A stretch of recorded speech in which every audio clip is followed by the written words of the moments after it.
Merci d'être venu. Il faut que je vous parle. Aujourd'hui, vous avez remarqué, on ne regarde que les images. Elles seules comptent. À quoi bon regarder les gens puisqu'on voit leur image à l'écran? Il faut que je parle à quelqu'un. Alors quand j'ai appris qu'ici même, des gens étaient prêts à payer pour écouter d'autres gens parler, moi je me suis dit qu'il y avait là une occasion de ne pas manquer. Merci. Merci d'avoir payé vos places. Merci aux autres, mais moins. C'était un matin, à l'heure du petit déjeuner. En général, on prend le petit déjeuner à 8 heures. Tiens, me dis-je, il ne m'a pas apporté mon jus d'orange pressé avec un demi-pamplemousse. Je me lève. Au lieu de le trouver en robe de chambre fripée, le cheveu ébouriffé, l'œil vague, assis, absent devant son bol de café au lait, je le vois debout. J'ai poussé un cri de surprise. Pas seulement parce qu'il était debout, mais c'était sa tenue. Il était debout, lavé, rasé, coiffé, habillé. Un short, trop long, trop large, froissé, qui lui arrivait jusqu'aux genoux, de grosses chaussures de marche avec des chaussettes écossaises, une chemise militaire avec plein de poches, et par-dessus le tout, un casque colonial. On aurait dit un explorateur anglais, comme on en voit dans les films à la télé. Ah, j'oubliais. Des lunettes de soleil. À 8 heures du matin, un lundi. En novembre, il avait l'air épanoui. Épanoui comme je ne l'avais jamais vu épanoui. Un sourire qui se perdait dans ses oreilles. J'ai cru qu'il avait perdu la tête. Dans ces cas-là, il vaut mieux être prudent. Et le silence est d'or. Mais je ne peux m'empêcher de murmurer. Il est joli, ton déguisement. Il me regarde droit dans les yeux et me dit: ce n'est pas un déguisement. Ah bon?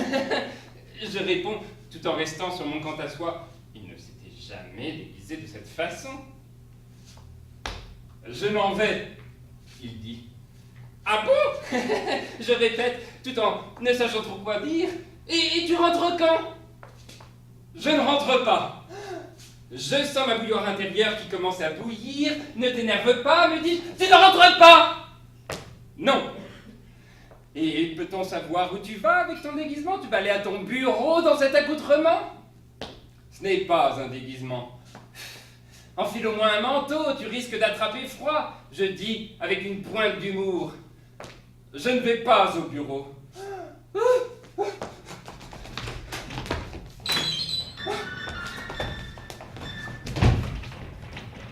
Ah! Bon, j'étais estomaqué. Je vais vivre chez les bonobos. Je crains d'avoir mal entendu. Et je dis en bafouillant, chez les no-bobos? Chez les bobonos? Chez les bonobos. Adieu. À moins que tu ne veuilles venir avec moi, mais j'aime autant pas.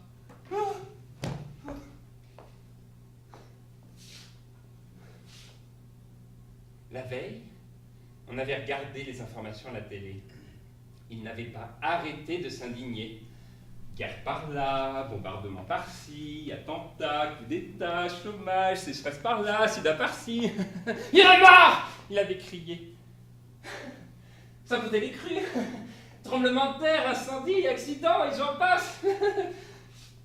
Ensuite, on a regardé un film animalier sur les bonobos. Les singes. Vous en avez entendu parler.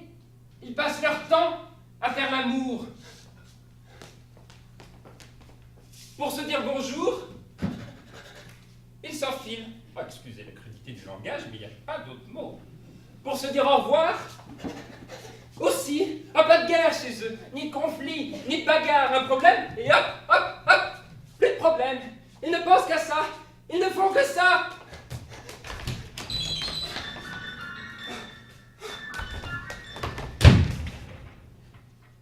Ils ont l'air plutôt heureux.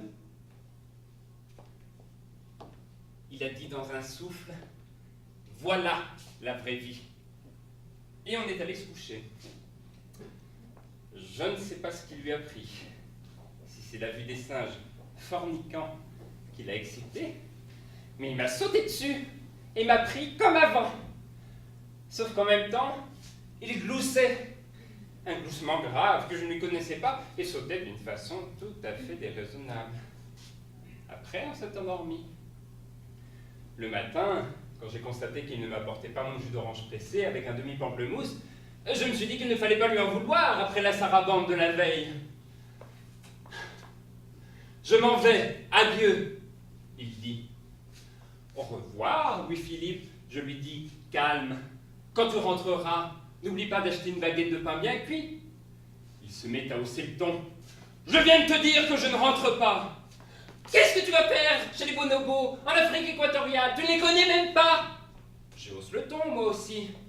L'amour, pas la guerre, qu'il laisse tomber de ses lèvres. Avec des bonobos? Trouve-moi une peuplade humaine qui vit d'amour, et j'y vais. Là-dessus, il sort, dans la rue, sous la pluie, en short, avec son casque colonial. Ah, je ne l'ai pas retenu, j'ai décidéré, tétanisé, je pensais seulement qu'il allait s'enrhumer. Je ne sais pas ce qui s'est passé exactement.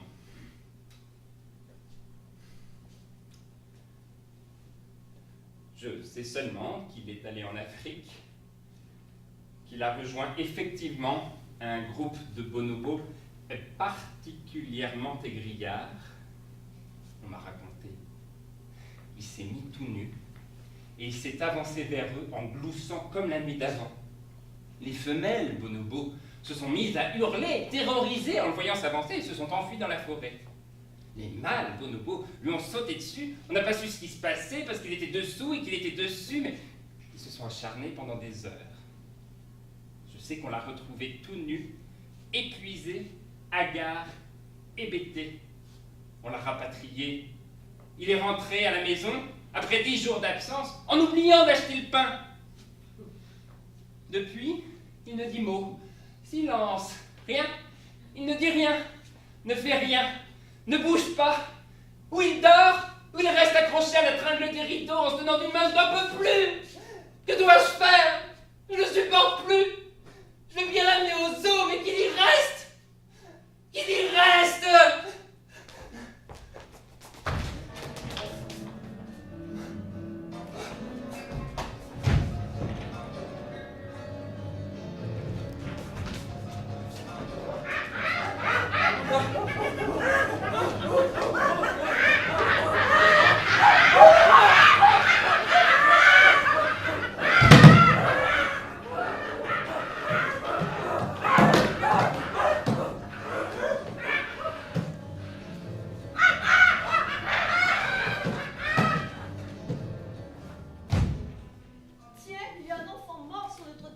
Comment? Je disais, il y a un enfant mort sur le trottoir. J'ai la décence. Faut bien sûr qu'il soit vraiment mort. Oh, croyez-moi, il a une immobilité qui ne trompe pas. Avec les jeunes? Exactement comme mon mari. Avec les jeunes, il faut se méfier. Ils sont bien capables de n'importe quoi pour se rendre intéressants. Par exemple, comme des deux vieux honorables qui s'abandonneraient aux doux rayons du soleil d'automne. Je vous assure qu'il est bien mort. Les enfants d'aujourd'hui ont plus le tour dans leur sac. Avant, il ne se serait pas permis de plaisanteries de ce genre. On peut très bien jouer à la comédie. Les enfants mettent une très grande volonté dans l'accomplissement du mal. Voulez-vous un petit gâteau?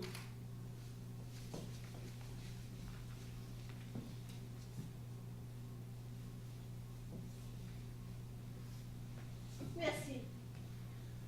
Vous êtes d'une indulgence. Comment ça, d'une indulgence? Vous cherchez par tous les moyens de l'excuser. Moi? Mais oui, voilà un gamin qui fait le mort sur le trottoir, qui ne cligne pas les yeux pour nous effrayer, qui pousse les vis jusqu'à supporter les mouches noires sur ses yeux verts. Au contraire, on ne voit pas très bien avec le soleil couchant. Et vous trouvez cela normal? Ce n'est plus de l'indulgence, c'est de la mansuétude. Laissez-moi vous dire, en toute affection, mon doux, que je vous soupçonne d'être de mauvaise foi. Un peu. Mais pas du tout. Réaliste. Je suis réaliste. Vous verrez, lorsque vous vous serez suffisamment apitoyé sur son sort, il se mettra à gambader en se moquant de vous. C'est couru d'avance. Vos petits gâteaux sont excellents. Ils sont fourrés aux noisettes. Je n'ai pas dit que je trouvais ça normal, mais scandaleux. Et dites, trouvez-vous ça normal, cet énorme caillot de sang à son oreille gauche? Énorme et dégoûtant. Vous m'intriguez. Voyons voir.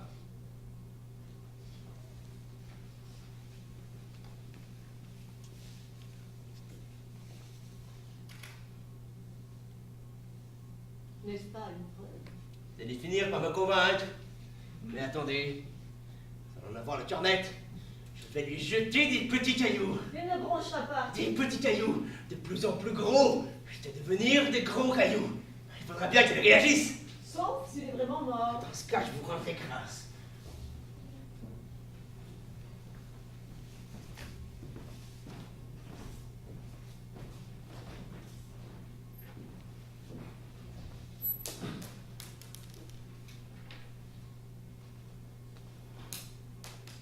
Ils sont trop petits. Celui-là. Aurez-vous la force de le lancer? Pensez-vous?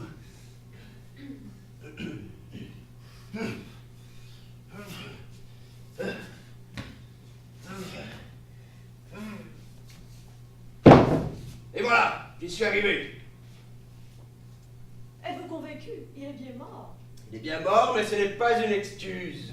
Je n'ai jamais dit que c'était une excuse. Et ce que je trouve scandaleux, voyez-vous, c'est qu'on le laisse traîner là. Vraiment, nous vivons dans un drôle de monde. À qui le dites-vous?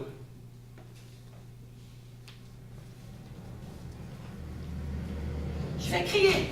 Je sens que je vais crier. Ça monte. Je vous en prie, pas ici, maîtrisez-vous. Ça monte. Eh bien, faites redescendre. Alors à quoi ça sert de crier si on ne vous entend pas? Vous allez la fermer, oui, madame a raison. Vous devriez la fermer. Je veux dire la boucler. Je voudrais vous y voir. Eh bien, j'y suis. Eh bien, nous y sommes. N'est-ce pas, madame, que nous y sommes? N'est-ce pas que... Ouh! Elle est plus là. Elle est partie ou sourde. Les gens, plus ils crient fort, plus ils sont sourds. Excusez-moi, mais c'est le contraire. Plus ils sont sourds, plus ils crient fort. C'est comme la masturbation. Plus ils sont sourds. Non, là, c'est le contraire. Ah, c'est toujours le contraire avec vous. Vous allez la fermer, oui. Vous allez la fermer, oui. Vous aussi. Moi aussi. Ah non. Et si en plus maintenant ils nous empêchent de parler, ça va être drôle. En tous les cas, s'il n'arrive pas cet autobus, moi je crie. C'est intenable. Ça fait des heures qu'on attend, des heures entières. Madame, vous étiez là avant nous. Depuis combien de temps attendiez-vous? Avant nous? C'est un scandale. Vous ne trouvez pas que c'est un scandale? Rien ne fonctionne ou alors fonctionne à l'envers.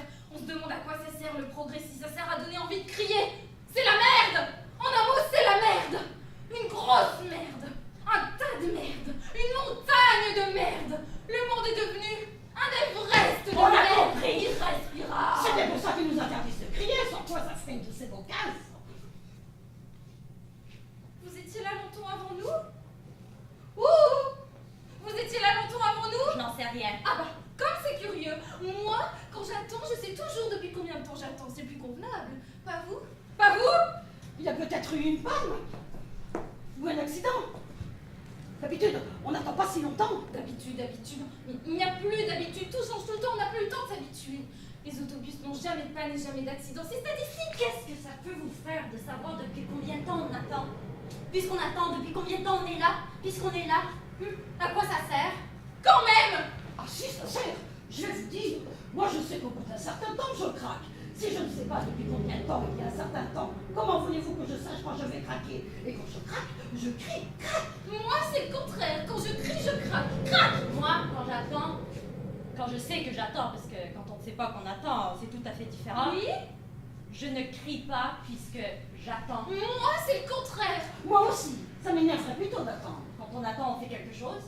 C'est quand on ne fait rien qu'on a envie de crier. Mais c'était pas tout à fait faux. J'ai moi-même observé. À condition de se concentrer sur son attente, de faire corps et âme avec elle, de s'y plonger tout entière, de s'y immerger, l'attente par immersion totale. Si on s'en détourne, c'est foutu. Par exemple, si on bavarde comme de vieilles pies, on risque d'avoir envie de crier. Si on attend, non. J'ai quelque chose qui monte. Je crois que je vais crier. Ah si vous criez, je crie aussi. Vous allez la fermer, oui! Et vous n'avez rien qui monte? Moi aussi, j'ai quelque chose qui monte. Mais je n'y pense pas. Je pense à l'attente. Enfin, j'essaie. Avec vous, ce n'est pas facile. Vous allez finir par me donner envie de crier, moi aussi. Mais taisez-vous! Taisez-vous donc! On ne s'en sort que par le silence et le vide intérieur. La question que je voulais vous poser. Pas un mot! Pas une pensée! Alors le cri, quand il arrive, comme une boule de chair vivante, ce silence l'impressionne et le vide lui donne le vertige. Essayez. c'est l'adopter. C'est une vue de l'esprit. Si c'était une vue de l'esprit. Chut.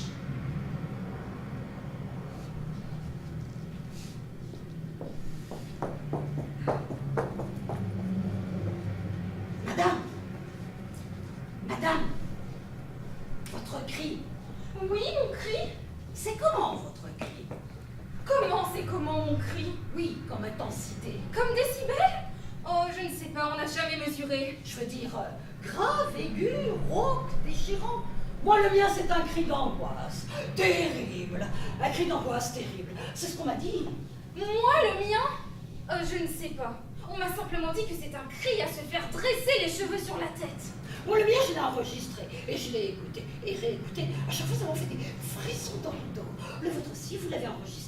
Non, Vous n'avez pas osé? mon magnétophone est en panne. Mais vous l'avez pas fait réparer? Je voulais le faire, mais vous savez ce que c'est? Il y en a des choses qu'on veut faire et puis le temps passe et on ne les fait pas. On pense à d'autres choses à faire qu'on fait ou qu'on ne fait pas. Ah, c'est tout comme moi. Sauf que moi, souvent, en plus, je ne pense à rien. Je vais crier. Attention, je vais crier, je vais crier. Taisez-vous! Calmez-vous. Maîtrisez-vous! Serrez les dents, serrez les doigts. Calmez-vous! Au risque gros.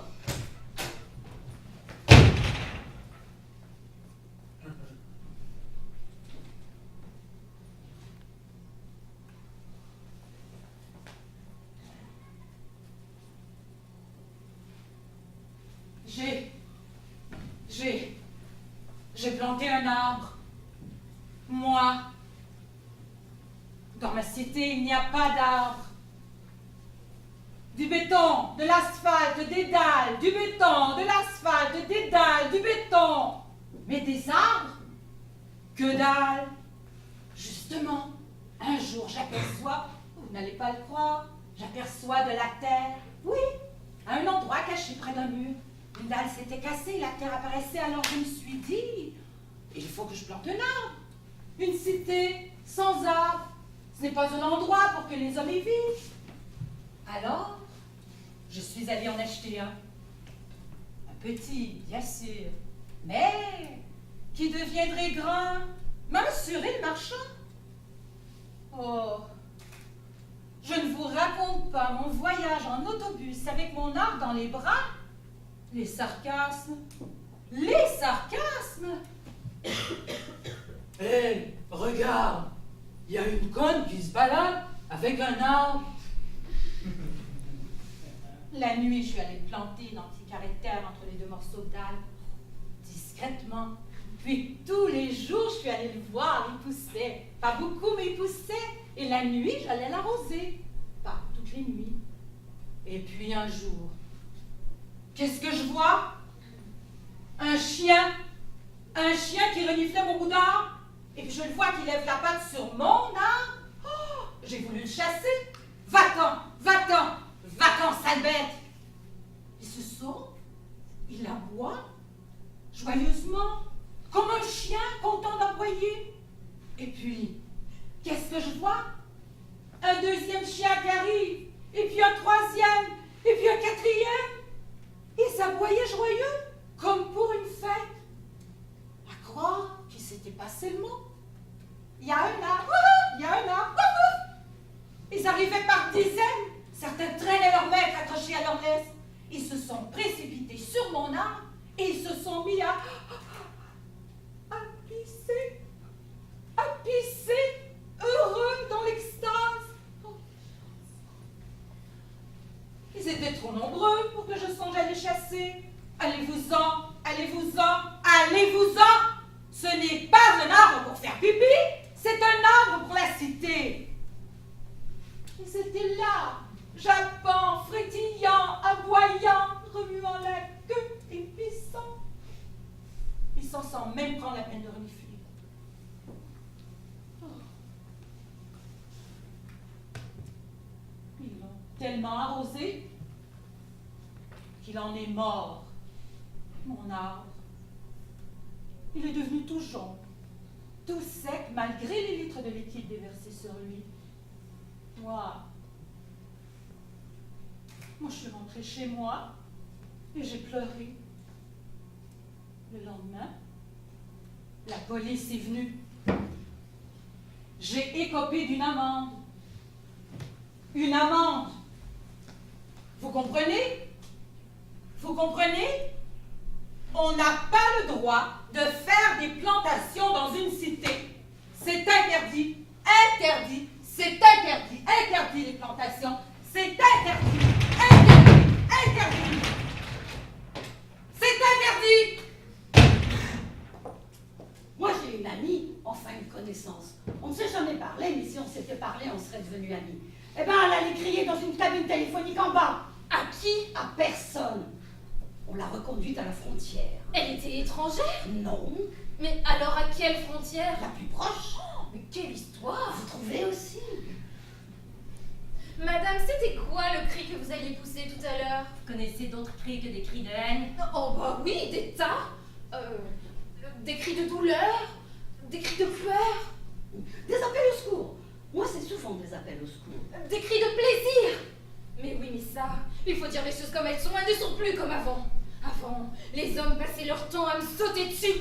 Pouf! Aujourd'hui, pernis, tous des feignants. Des cris de haine, des cris de hyène. Vous les entendez? Vous les entendez parfois? Ni le cri de haine qui monte au ciel. Des cris de désespoir aussi. Comment ne pas crier, ne pas hurler devant tout ça, devant tout. Toute cette merde! Criez, mais pas si fort, pas ici, on n'a pas le droit. Si les gens se mettaient à crier n'importe où, ça serait plus supportable. Qu'est-ce que vous trouvez qui sont encore supportables? Vous vous rendez compte?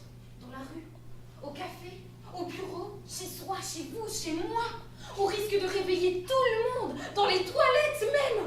Les gens deviendraient fous. Ils le sont déjà. Montrez-moi celle qui n'est pas l'air de tomber sur la tête et vous avez gagné. Moi, je connais qui retombent toujours sur leurs pattes. Moi, je trouve ça très bien. Vous n'êtes pas difficile. vous. Moi, je trouve ça très bien d'avoir créé les critériums. Ça ne va pas, et hop, on prend l'autobus direct. Et hop, on va au critérium. Et hop, après, on peut rentrer chez soi.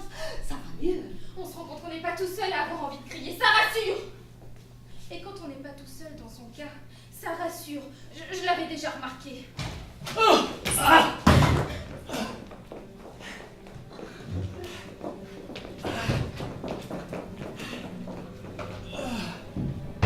Ce sont mes derniers cris.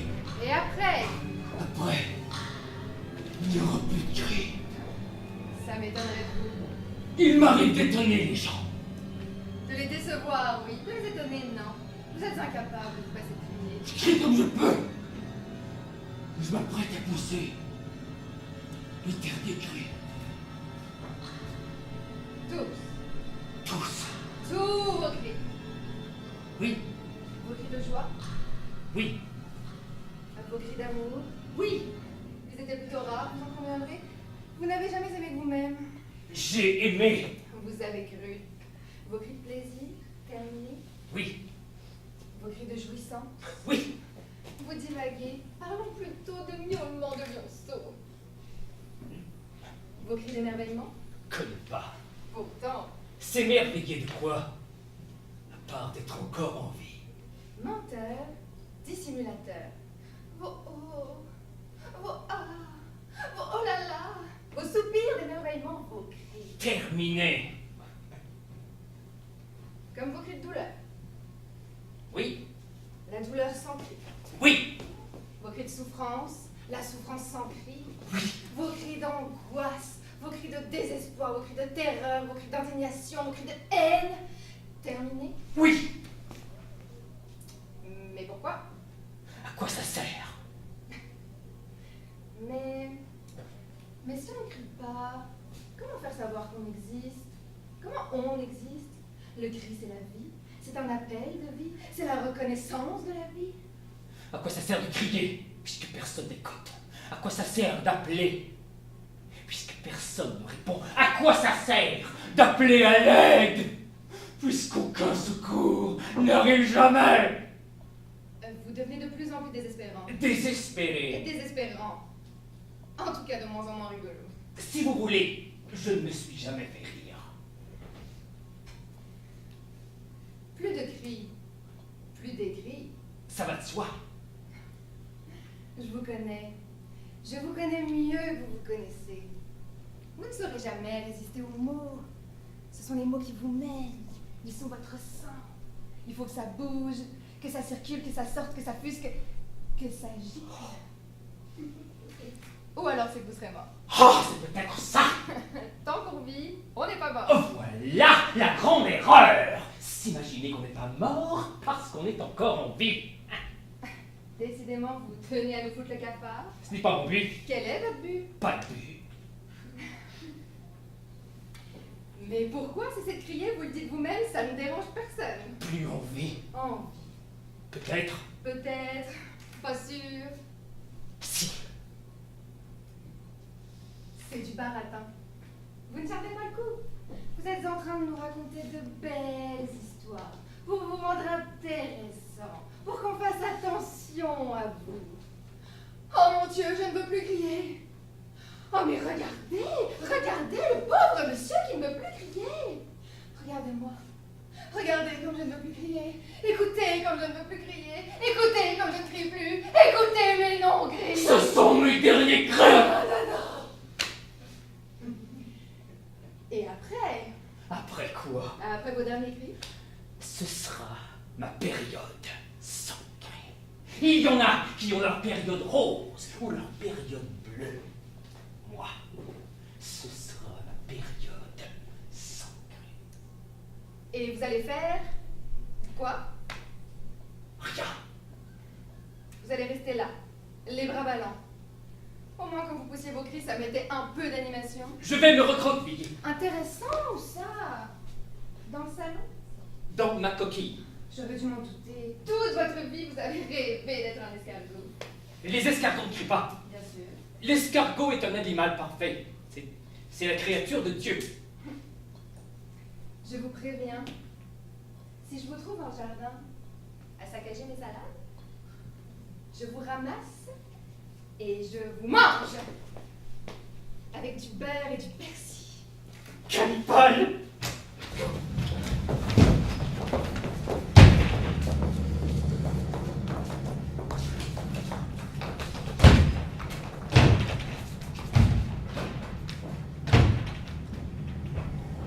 Mais qu'est-ce qu'il fait, cet autobus?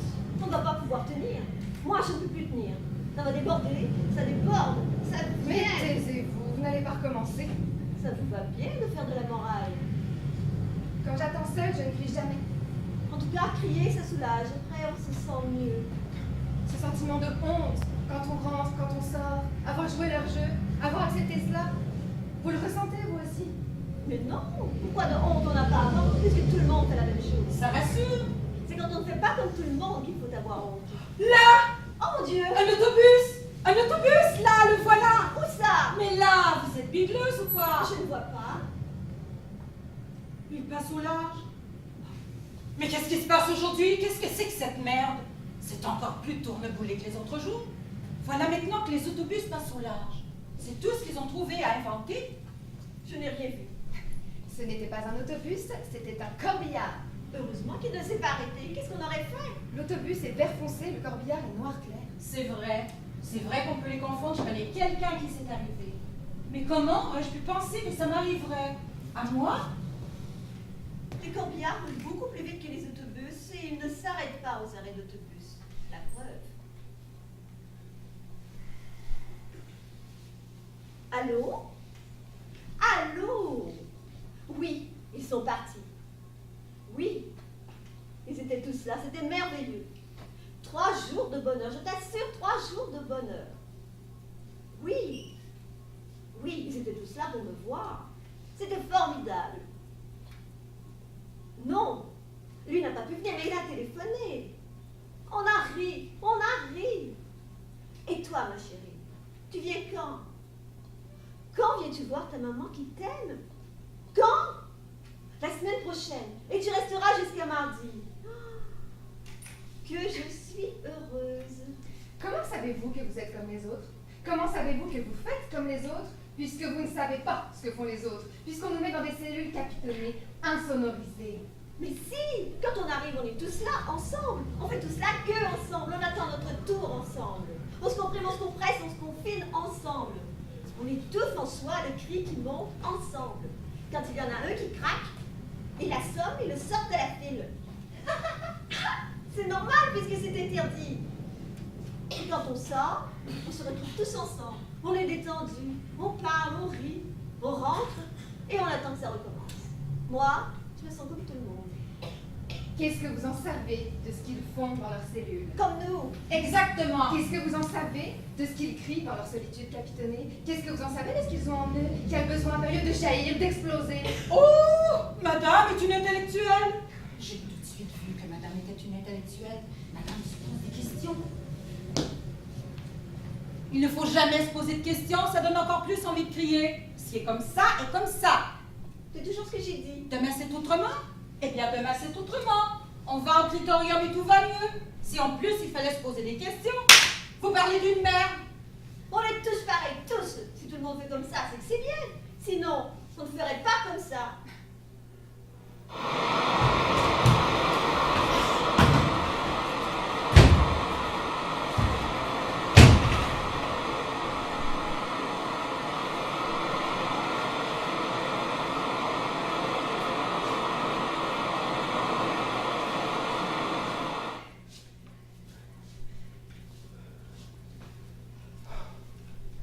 Il faudrait changer le monde. Ah, mais ça oui, il faudrait.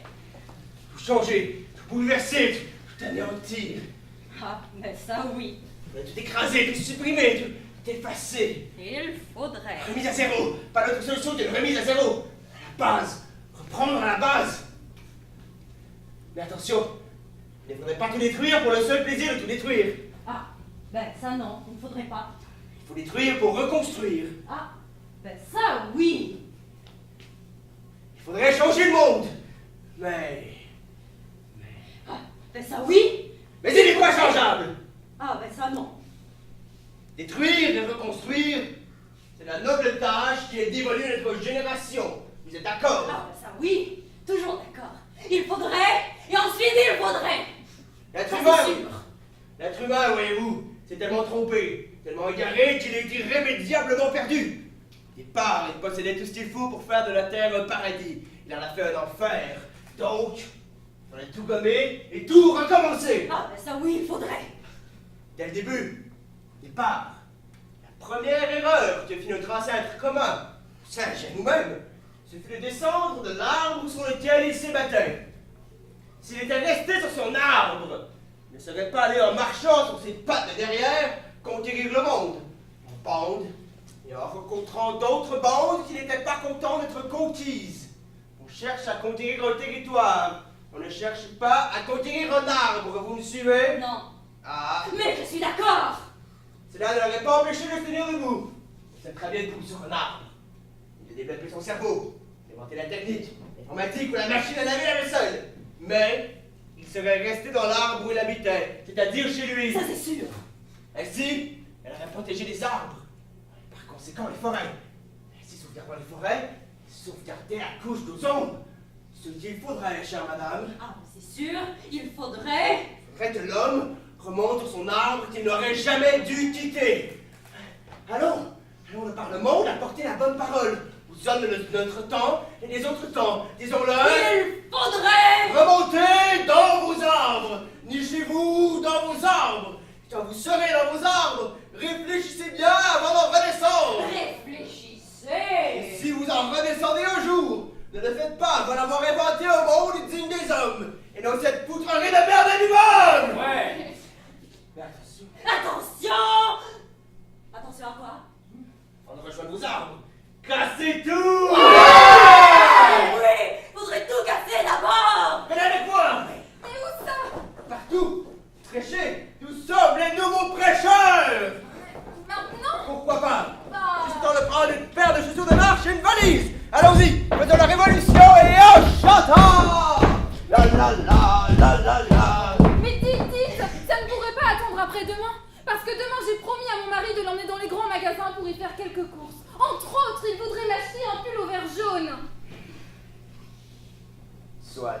Merci. Au point où on en est, le monde peut bien attendre 2 jours de pluie avant d'être détruit. Oh!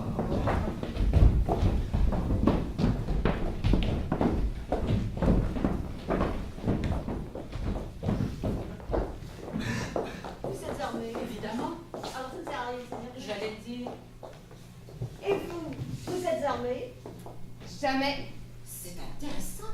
Elle ne fait jamais les choses comme les autres. Elle détraque à la fin, cette bonne femme. Cessez de m'appeler cette bonne femme. Ce sont les mecs qui appellent les bonnes femmes des bonnes femmes. Si les bonnes femmes s'appellent aussi des bonnes femmes, vous parlez d'une copie. Vous voyez qu'elle dit des choses compliquées. Ce n'est pas moi qui invente. Pourquoi n'avez-vous pas d'armes sur vous? Vous n'avez pas les moyens d'en acheter? Vous savez bien qu'elles sont remises gratuitement aux femmes, aux personnes âgées, aux jeunes filles nubiles, aux jeunes garçons charmants, aux engraisseurs, aux convoyeurs, aux commerçants. On sait, les agresseurs sont les seuls qui n'ont pas d'armes gratuites. Eux, il faut qu'ils les achètent. C'est à ça qu'on les reconnaît. Pas à ça seulement, on fait qu'ils agressent ici. Vous ne répondez pas? Pourquoi n'êtes-vous pas armés? Tout le monde l'est. C'est une folie par les temps qui courent. C'est pour ne pas faire comme tout le monde. Elle me rase les pentes, cette bonne femme.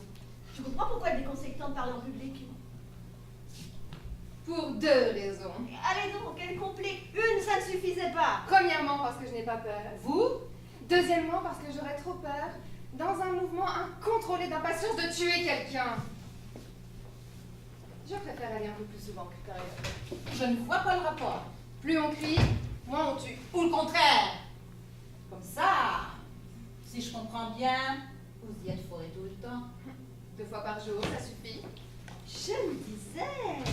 Moi, je ne fais qu'une fois par jour. Ça convient à mon équilibre.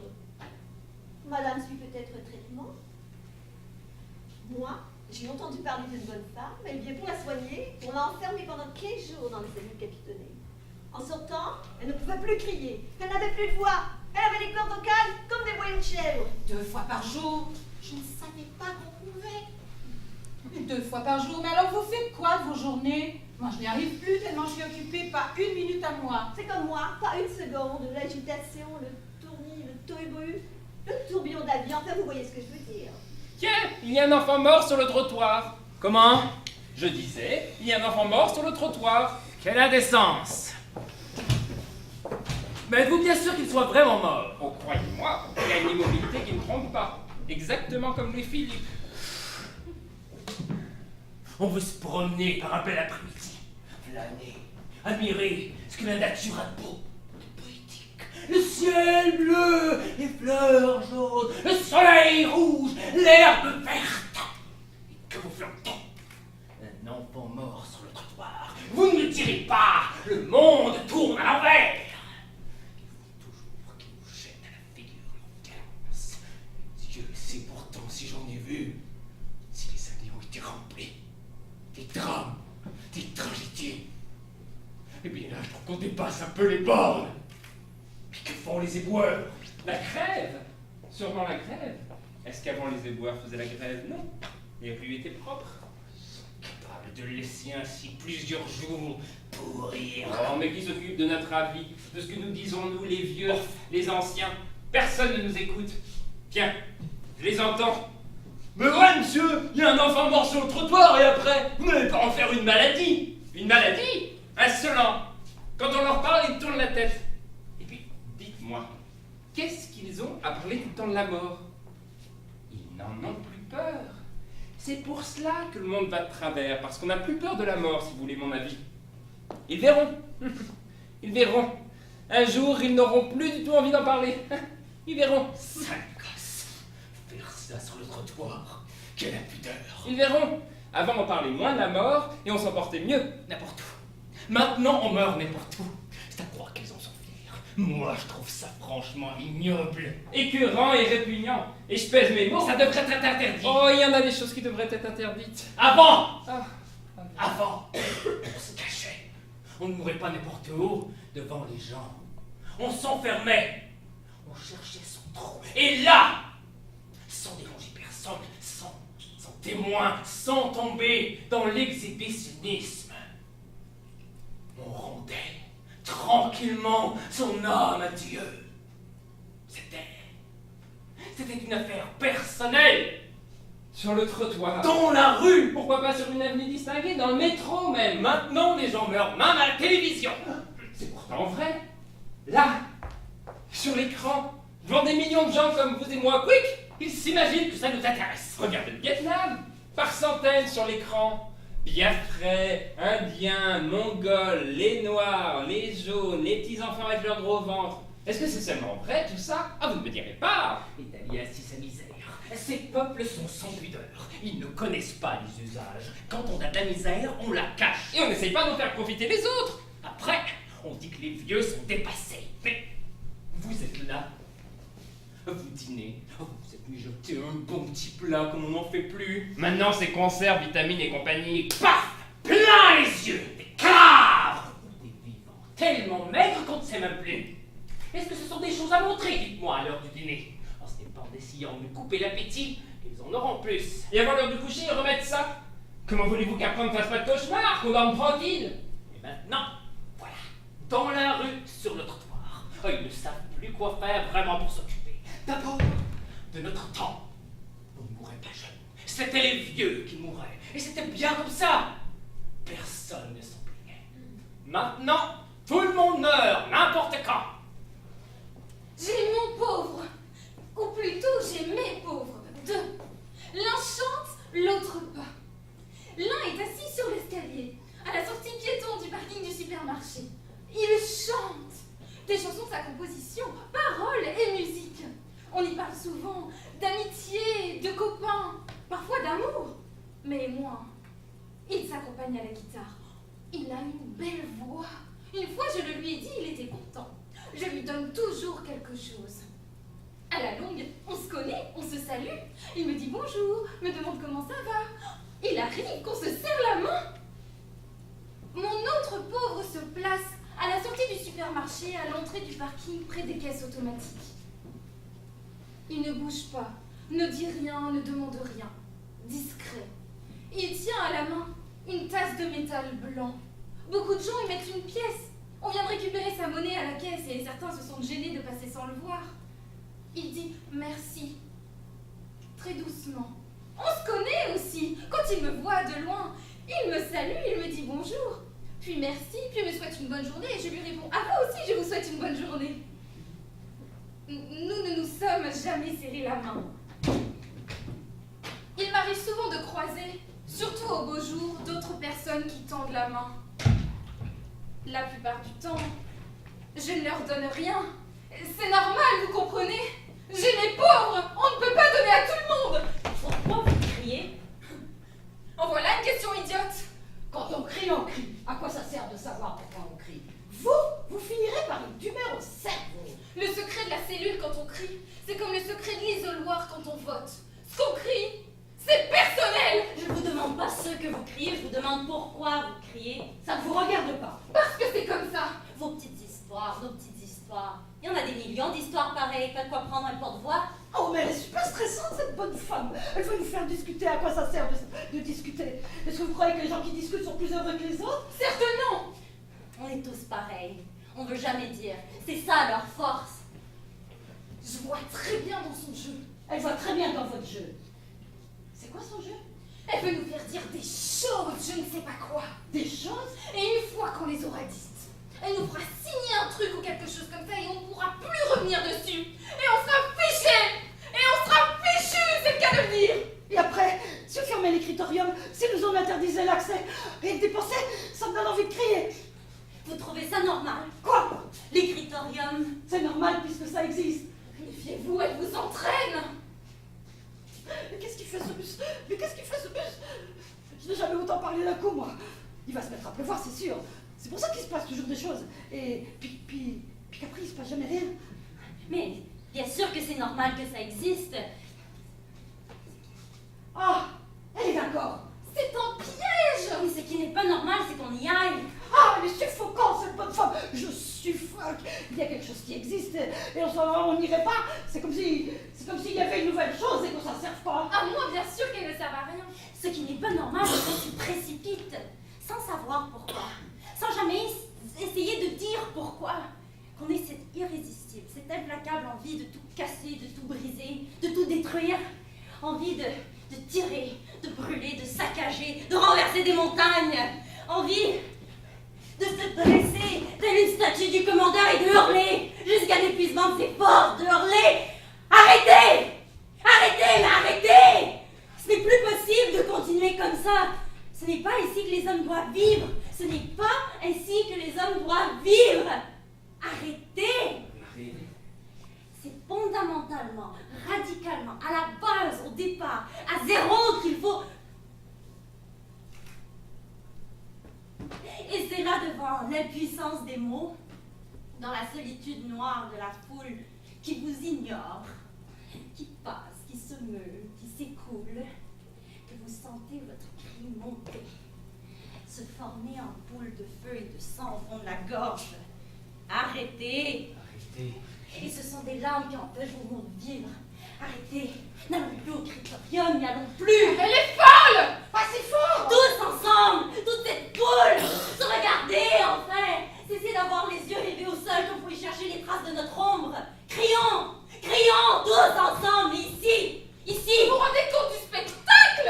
Au lieu de cela, chacun rentre son cri, chacun va suivant la flèche s'enfermer dans la cellule capitonnée, où nul n'entendra son cri, où nul ne connaîtra jamais que son propre cri, où nul ne saura jamais ce que crient les autres cris. Vous trouvez ça normal? C'est ça que vous trouvez normal? Arrêtez! Arrêtez! Arrêtez! Arrêtez, Arrêtez, s'il vous plaît! arrêtez. Il faut cesser! Par pitié, arrêtez. Vous êtes fous! S'il vous plaît, arrêtez. Arrêtez! Arrêtez. Arrêtez! Il faut cesser! Arrêtez! Excusez-nous! Excusez-nous! On a crié. On n'a pas pu s'empêcher de crier. Ne nous en voulez pas! On vous présente nos excuses. Plate! Ultra plate. On vous demande pardon! On se roule par On terre. se couvre de sang! C'est plus fort que nous. On ne peut pas résister! Des fois, c'est comme si, c'est compliqué à dire. Comme si on avait peur! Oui, c'est ça. Peur. Comme si on était terrorisés, paniqués! Paniquer. C'est le mot juste. C'est souvent difficile de trouver le mot juste. Il l'a trouvé. C'est vous qui nous terrorisez! Vous. Vous comprenez ça? Vous pouvez comprendre ça. Comment ne pas avoir peur quand on vous regarde faire... Quand on vous regarde! Simplement quand on vous regarde. Excusez-nous. Voilà. On voudrait vous demander... Attends, tu vas trop vite. Quand on va trop vite, ils refusent de nous écouter. Ils refusent toujours de nous écouter, même quand on parle lentement. Ils sont peut-être sourds. Pourtant, parfois, on crie fort. C'est mieux quand on prend notre temps pour leur demander si ça les amadou. Ils ne répondront pas. Mais c'est important d'essayer. Ça vaut le coup d'essayer. Tu as raison. On voudrait vous demander... Oh, ce n'est pas de la provocation de notre part, ni de la polémique. On est calme, tout à fait calme, serein. Tu es serein? Presque. On voudrait simplement savoir... C'est vrai que parfois on ne peut pas s'empêcher de crier. Souvent même. Comment faire autrement? Voilà. On voudrait vous demander... Est-ce que vous vous rendez compte de ce que vous faites? Est-ce que vous êtes lucide? Oh, il le demande gentiment. Il parle doucement, sans agressivité, sans brusquerie. Sa voix est comme une musique douce. Vous ne trouvez pas? Il vous demande si vous vous rendez compte de ce que vous faites, de ce que vous êtes. Êtes-vous lucide? C'est bien ça que tu leur demandes. Et puis aussi... Il veut vous demander autre chose. Tu vas leur demander gentiment. Bien sûr. Il faut l'écouter. Ils ne répondront pas. Ils ne répondent jamais. Ce n'est pas important la réponse qu'on obtient. L'important c'est la question. La question qu'on pose inlassablement.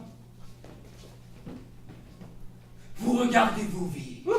Vous voyez, ce n'est pas une question impertinente ni provocatrice. Un simple renseignement. Est-ce qu'il vous arrive de vous regarder vivre? Même fugitivement? Vous regardez-vous. Une simple question anecdotique.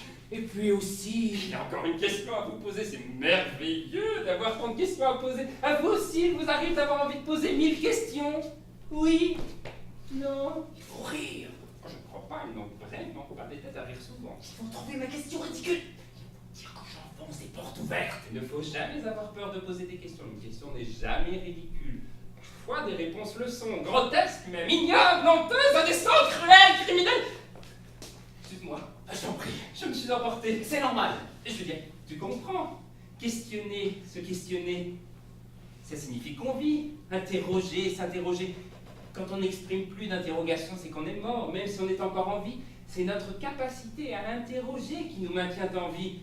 Quand on reste assis à regarder en somnolant les images qui passent, sans avoir le réflexe, l'envie, l'impérieux désir de les arrêter, de s'interroger. Mais qu'est-ce que je fais moi?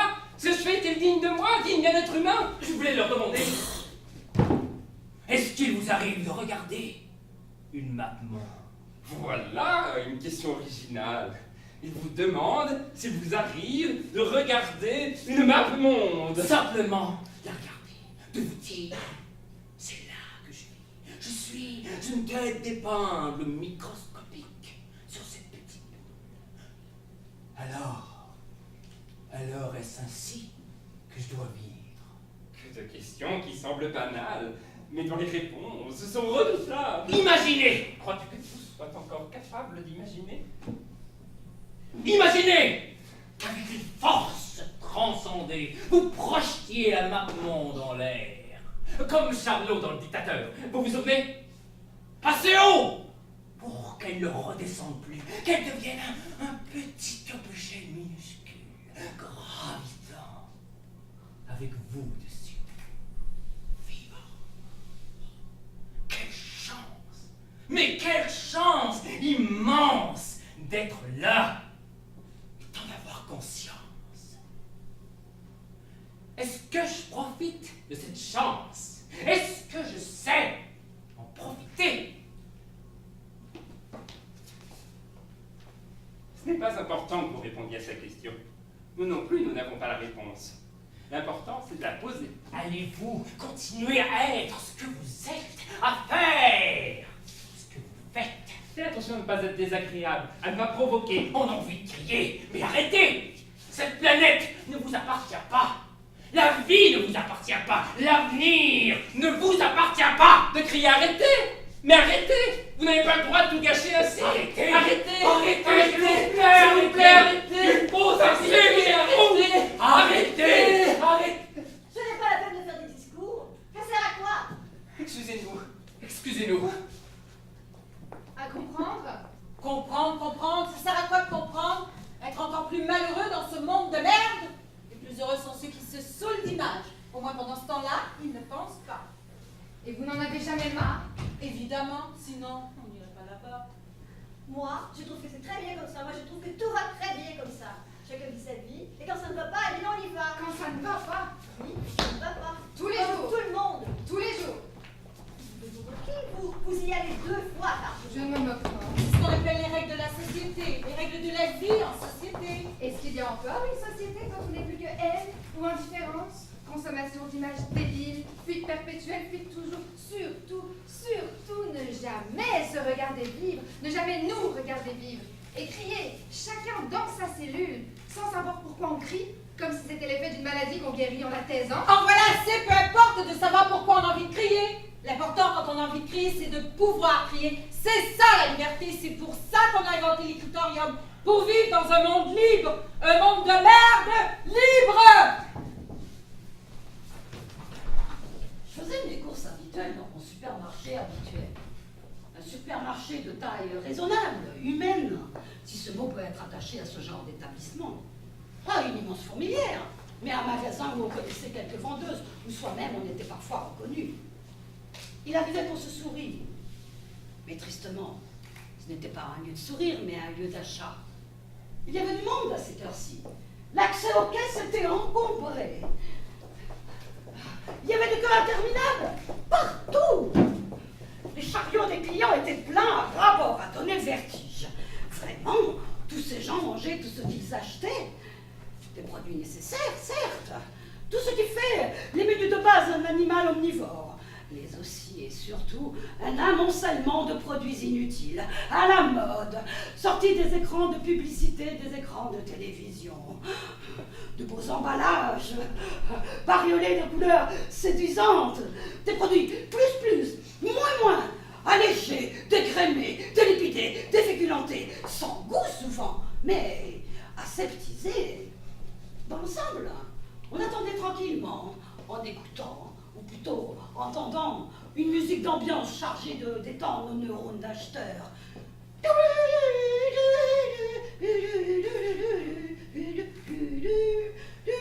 Certains râlaient, tempêtaient, pressés, impatients, la plupart du temps des personnes âgées.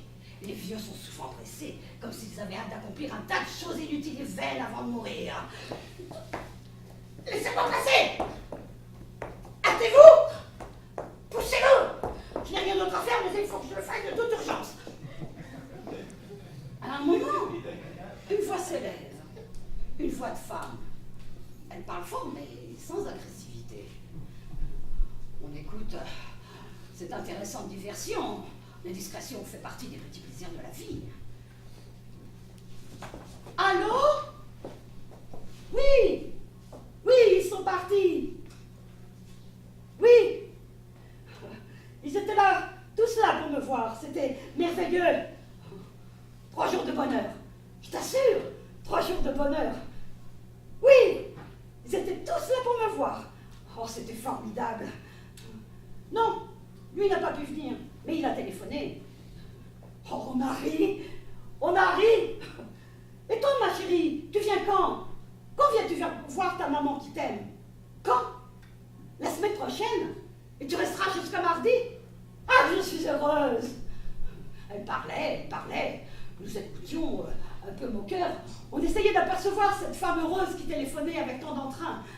Elle avait la quarantaine fatiguée, usée, et poussait devant elle un chariot presque vide. Elle portait un vieux pardessus gris, sale. Elle était mal coiffée. Ses cheveux gris et blancs étaient collés par la sueur. Elle n'avait pas de téléphone. Elle portait sa main en coquille contre son oreille. L'autre main s'agitait en ponctuant ses propos. Les gens, on dit les gens quand on parle des autres, se mirent à rire, méchamment. Elle est dingue celle-là! Marteau! Elle téléphone ce téléphone! Non mais il y en a, je vous jure, faudrait les enfermer! Certains tapaient leur front avec leurs doigts, comme ceci. D'autres, et j'en faisais partie, avaient les larmes aux yeux devant tant de solitude. Cette scène est restée accrochée à mes souvenirs. C'est comme ça. Vous comprenez pourquoi, vous?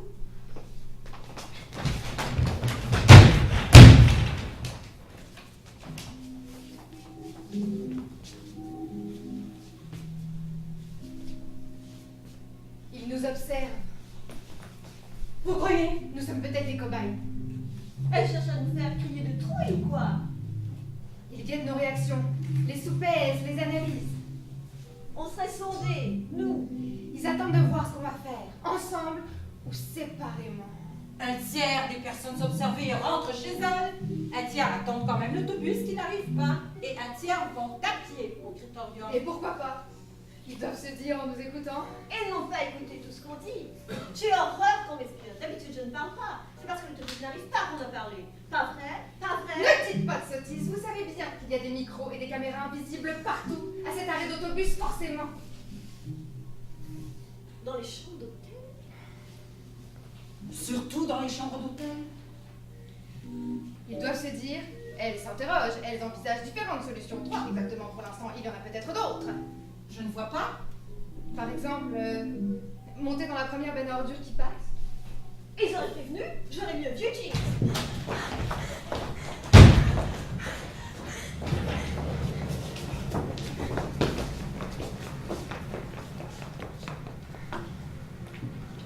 Tiens, il y a un enfant mort sur le trottoir. Comment? Je disais, il y a un enfant mort sur le trottoir. Sans vie. C'est bien fait. À vouloir toujours pousser les vieux dans la tombe, ils ratent leur coup, et ce sont eux qui tombent dedans. Il n'a pas dû en revenir quand elle s'est présentée. Ah, il n'en reviendra pas. On n'en revient jamais. Il y a quand même une justice. Dieu existe. Mais qui se cache au moins? Il se cache. À quoi ça sert de se montrer? Dites-vous bien, ma grande chère, dites-vous bien que c'était vous, ou moi, qui gisons là, sur le trottoir. Une supposition, une simple. Jamais je n'aurais fait une chose pareille. Eh bien, si c'était vous, moi qui disions là, écoutez leur rire, écoutez leur raillerie, leur moquerie. Une vieille qu'on va jeter dans le trou. Une vieille qu'on va jeter dans le trou. Ah, vous ne croyez pas? Vous en doutez? Vous avez raison, il rirait. Oui, il rirait de atroce, il vous lâche jusqu'à l'os. Il rirait. Eh bien, rions. Nous aussi, rions. Rions aussi, rions. Il n'y a pas de raison pour qu'on ne rie pas. La mort les amuse. Et nous rions. Oh, tu as l'air malin, toi. Avec les mouches sur tes yeux. Ah, tu as la malade. Ridicule, voilà ce que tu es. Riez donc, Ah, mais je ris.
des hommes qui nous regardaient avec les yeux chargés de haine. Ils ont peur qu'on prenne leur place? Notre autobus! Il n'est pas passé. Il ne passera plus. Il est trop tard. Oh mon Dieu, si on ne peut plus crier, si on n'a plus d'endroit pour crier, qu'est-ce qu'on va faire? Qu'est-ce qu'on va faire? Qu'est-ce qu'on va faire? Qu'est-ce qu'on va faire?